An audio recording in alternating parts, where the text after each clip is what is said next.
तर जेवणं वगैरे करून आहे ना आम्ही निघालेलो होतो. वणीला मंगळवारी आठवडे बाजार भरतो. तर आहे ना खूप छान सगळा असा मोठा बाजार भरतो.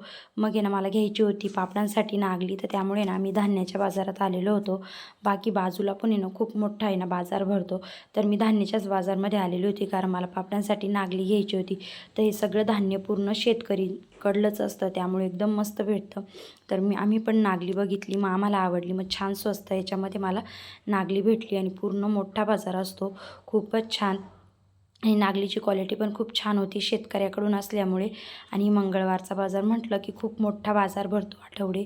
मग मामाची गाडी आलेली होती. मामाच्या गाडीमध्ये बसून आम्ही ना निघालो वणीमधनं केद्राईकडे जायला. तर केद्राईमध्ये आम्ही पोचून गेलो. आत्या भाऊ आलेला होता घ्यायला, आणि ही आकाशी साडीवाली माझी आत्या आहे आणि ही आत्याची मुलगी. तर तिच्या मुलाचा आहे ना जावळाचा कार्यक्रम होता, त्यासाठी आम्ही केद्राईला आलेलो होतो. मग कपडे वगैरे देऊन आणि त्यांची भेट घेतली.